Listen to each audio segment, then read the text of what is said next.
Realtree's Midwest Whitetail is brought to you by Cuddyback, Drake Non-Typical, Easton Arrows, Frigid Forage, Fuse, Grizzly Coolers, Hoyt, RK Tractors, Ozonics, Redneck Blinds, Wasp Archery, and Realtree.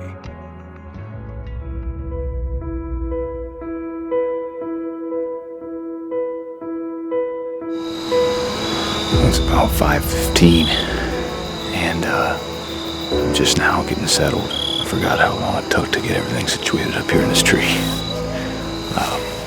But I'm in, and pretty excited. The wind is perfect. It's going right from bedding down this ridge to me, and this scrape that I told you about is 22, 23 yards. Just to my right. Bedding's to my left. The Pope is, they'll walk down from bedding through these oaks, maybe hit that scrape, and then they're heading, the destination is that redneck that I was in Saturday with the big MBC, the beans, and that water hole. So that is the plan, and I got high anticipation. I did pull a card and that camera on that scrape before I started climbing up this tree, and early this morning, like at 1 a.m. or midnight, Curly was in that scrape. And then about 3 o'clock in the morning, that G3 buck hit that scrape, and it looked like he was heading north back to bed, which would put him about 150, 200 yards bedded that way. So, fingers crossed, guys, we might be in business tonight.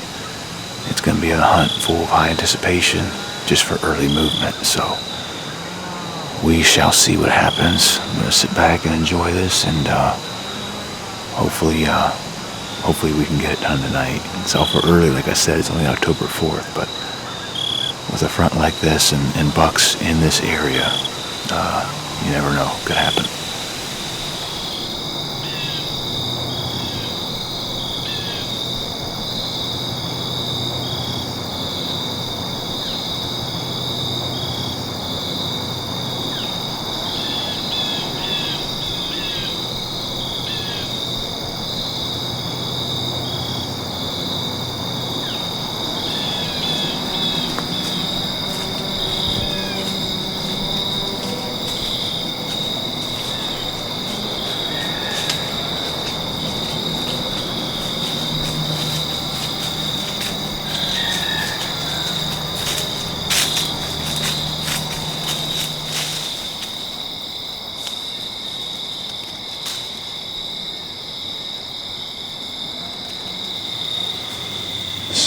The sun just set about 2 minutes ago. So it's going to start getting pretty dark inside this timber. When those does walked by me, something held them up from going on through. I don't know what it was, but they stayed pretty much motionless 20 yards behind me, kind of facing that redneck that I was in last week. I did hear a deer blow, I don't know, a couple hundred yards that way. I don't know what it would have been. Maybe it was a coyote or something, but I'm not sure.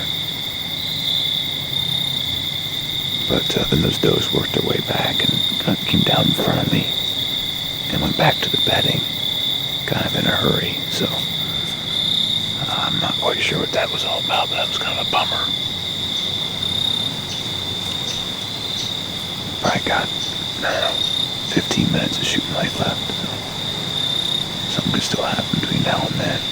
But I was really banking on this wind laying down and the thermals kicking in.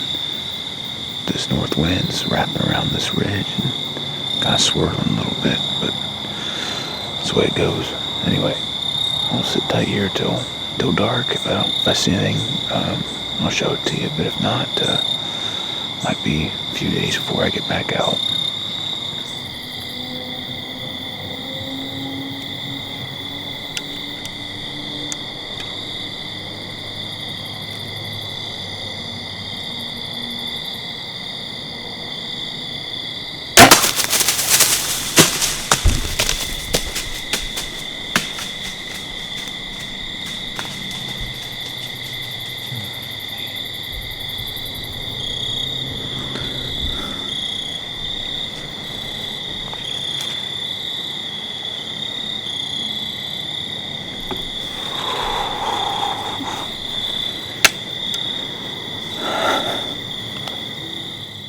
Guys, I'm sorry about that. The footage is super, super dark. I had to light my pins up, actually. Whew, but that was Curly.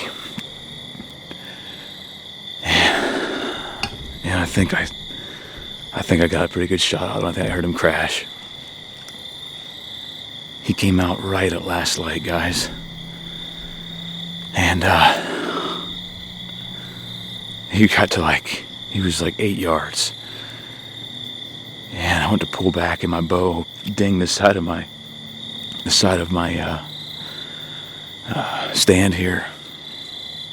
And I could see it was Curly, obviously. And I pulled back, he looked down, he looked up at me for like 10-15 seconds. And I pulled back after he looked down. He had me pinned, but he couldn't quite figure me out. The thermals were perfect. Man, I'm sorry, guys. The footage is not good. It was not good at all. But I'm pretty sure I heard him crash. So, oh man, when I got a wife and 3 young kiddos at the house, you got to take advantage of these opportunities, man. And I'll go check out my arrow, but I'm pretty sure I double lunged him. I don't know how I couldn't, being that close. It was like a 12-yard shot. So Curly's a buck that was hitting this scrape last night. It was either him or G3, and he came out, man, right at last light there. And he worked his way. It took him forever to get down here. And again, I apologize for the light, guys. We'll get some good light, and we'll get him drug up, and hopefully get him tracked up here. So anyway, I will talk to you guys hopefully soon. I don't know, boys. You guys want to go check it out? Yeah. Okay. Okay, guys. Be really quiet. Be very quiet? Yeah. Okay. Yeah. Got all 3 blades on there. Which way do you run, Drew? Kind of went up the hill a little bit first, boy. Did you so Curly? Yeah, I shot Curly, bud. Guess Where's what? that Tommy's go? gonna I'll take shoot that. me. Who's got Tom? Oh, there he is. There I go. Oh. Look here, Tom. Wow,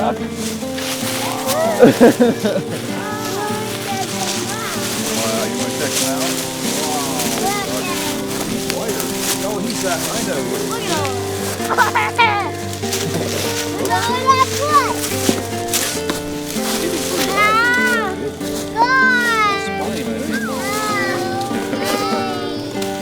Curly, look at them brow tines on him. That's the best rack he's had yet. Pretty awesome, man. Old deer. I think he's 6.5 this year. Look at the wrinkles in his neck. Yeah. Isn't that neat?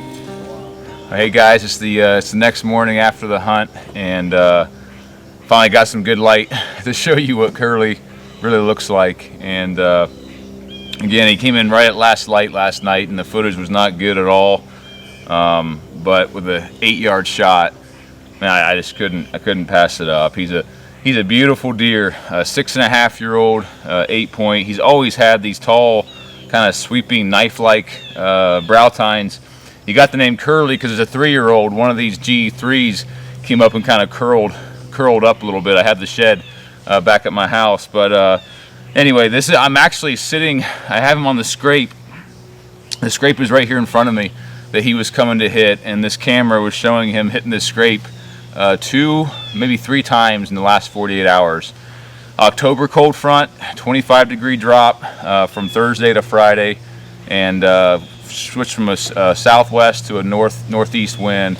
He got out of his bed right at sunset and made his way down, and I got a good shot on him. Took out both lungs, and he piled up. We had fun. We had fun last night with the boys tracking him.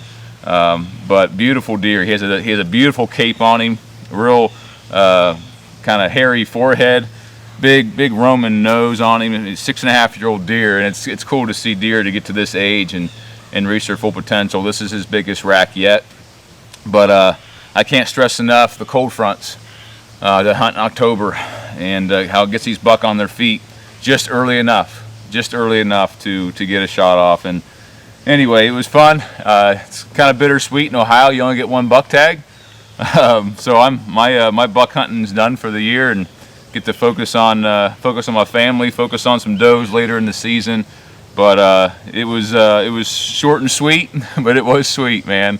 Just truly honored and blessed to chase a deer and harvest a deer like this. It's all about the journey, it really is. You know, whether that arrow flew last night or not, it was just the surreal and the journey of chasing these awesome animals. And I have so much respect for them, and I'm sure you guys do too. So thanks for watching, guys. Really appreciate it. I wish you all the best out there this season, as it's just getting kicked off, but over for me. So take care, guys. God bless you. Hey, welcome to Midwest Whitetail East Show. It's October 4th, Friday afternoon, and we just had a front push through. We're after that buck I call Trash Man. That's him.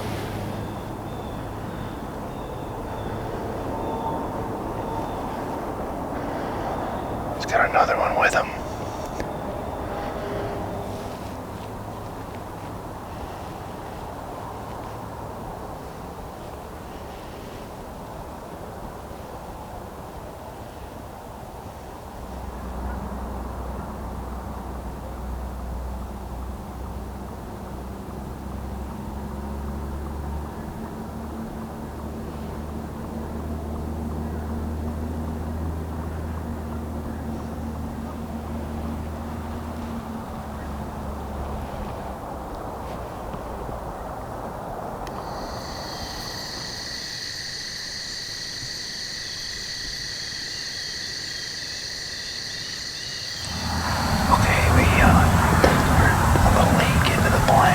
These things are out moving early.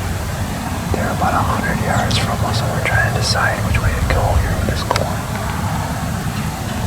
They're kind of feet left, which is south right now, but I don't think they want to go that way.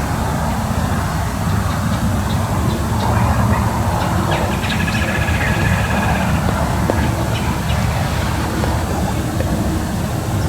they're in the weed.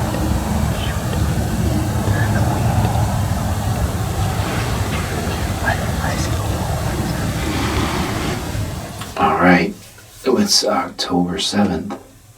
I've got a special guest tonight to help. This is Eva, and she's getting spoiled. We're in the redneck, and we're in a really good spot too. We've got this buck. The main buck we want is called Chub, and he's been in here. We've been hunting him. We got sweet corn around us, we've got winter wheat, and we've also got our food plots are just regular dry corn. So there's lots to eat. We can see long ways.